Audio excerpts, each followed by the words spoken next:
All right, it's another edition of the 5-Minute Powers Play. We've got Coach Powers with us again.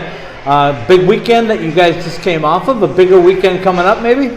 Yeah, I mean, every weekend is big for us, and we're focused on trying to go get a win on Friday, and we'll see what happens.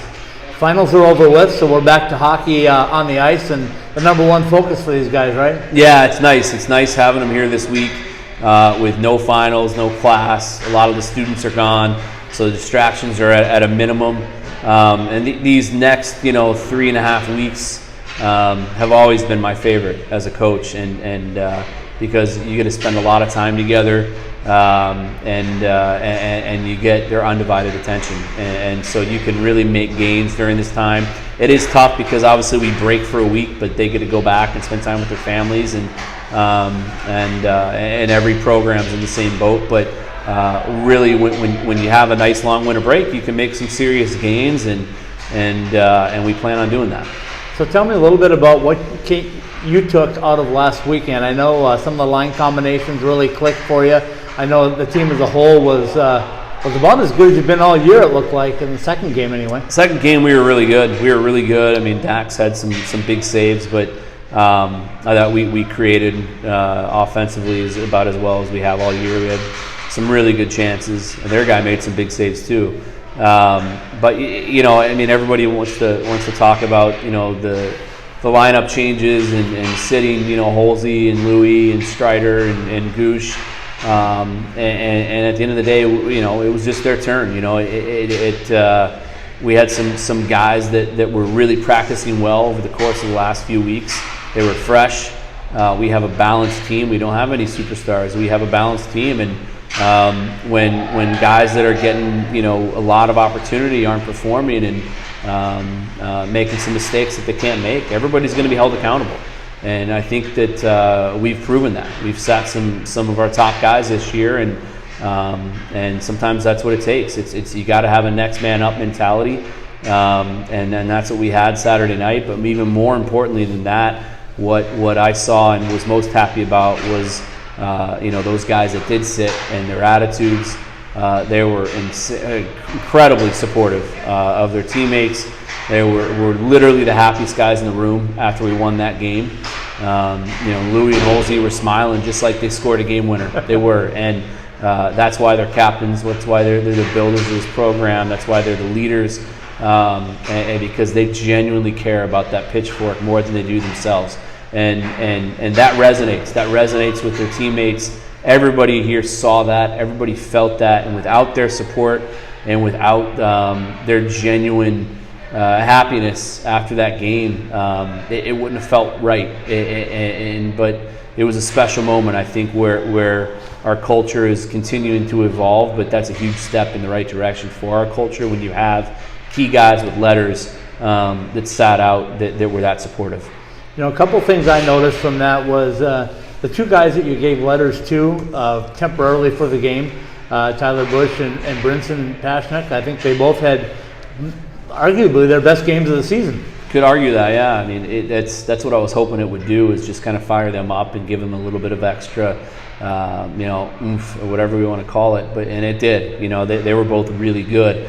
And Brinny and Bushy know that they have innate leadership ability that this team needs, and they don't need to wear letters in order to showcase that ability. I think when it's all said and done, you're both, they're going to see letters on both of their jerseys here, and they look great. You can tell that they've been there, done that. Bushy was a captain for a really, really successful organization up in Alberta in Spruce Grove, and won a lot of games wearing a letter. And Brinny was a captain his last year and junior as a young guy, and they just do it naturally. They do it naturally, and when you can give letters to guys that are your go-to guys on the ice, and they play the way they did, it rises everybody up, and that's what happened Saturday, and it was great to see.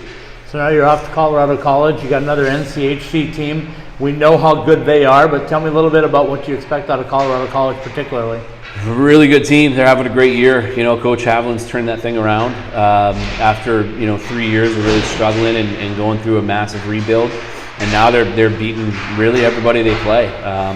They had one weekend where they struggled against the top team in the country up in St. Cloud, but other than that, they've been a handful for everybody. So we have our work cut out for us. We know it. Altitude, big ice, all that stuff.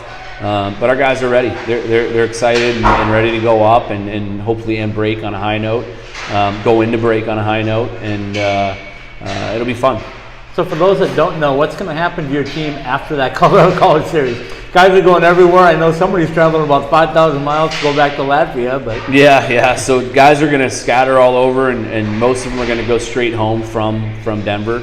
We're gonna bus right to Denver after the game on Sunday, and then they're all going to fly home for Christmas, and then they'll be home. And then on the 26th, we're all going to meet in Pittsburgh. So the team's flying everybody in Pittsburgh, and then we're going to practice in Pittsburgh Wednesday, Thursday, play obviously Friday, Saturday, come back here Sunday. We're going to go to a Penguins game on Wednesday night. I think we're going to go to a WWE event on Thursday. So we're going to have fun and spend some really good time together over the holidays, and playing what should be a great tournament there in Pittsburgh. I saw some things on social media. You guys had a little team bonding climbing Camelback Mountain yesterday? Yeah, the guys got together. We gave them the day off, and they wanted to do something with themselves, and it's great to see them continue to come together. And so for them to hike Camelback together, I think was awesome. It was completely on their own, but we gave them the day off from here and from us, so they could spend some time together after finals and after a big win. I want to wrap it up with one final comment from you. I know I joked with you at the press conference afterwards that we went about 8 minutes without talking about David Norris, but man, he was special, wasn't he? He was good. He was really good. You know, when he plays the right way, he gets it done. You know, and you know, when he commits to getting the dirty areas and playing, you know, mixing in some grit with his skill and finesse. He's a really good player. He's a high-end player for us, and so he did that. He played that way on Saturday, and helped get us a huge win. How's that combination going to stay together for you, think, this week? Yeah, I think what we had is working. You know, we made a slight tweak there on Gruber's line, and gave Crow to them to give them some speed. I think that's more of a true top six. And then if Buncis can play the way he played on Saturday consistently, again, I said, you know, that was a kid we recruited, and that's what I think people can come to expect out of Phillips as he continues to evolve in his freshman year. He is a special player. He's got a ton of potential, and I think he was the difference maker for us and gave us depth and physicality and speed and everything we want to be. He gave it to us on Saturday, and when you put a kid with Dom with him on a third line, and nobody's going to want to play against that, and so they were really effective. And if we can continue to get the kind of games like we did out of them on Saturday, we'll be successful. Well, Coach, enjoy Colorado, enjoy the holidays, and certainly in Pittsburgh, I know that's going to be a lot of fun for you, and we'll talk when you get back. Perfect. Thank you.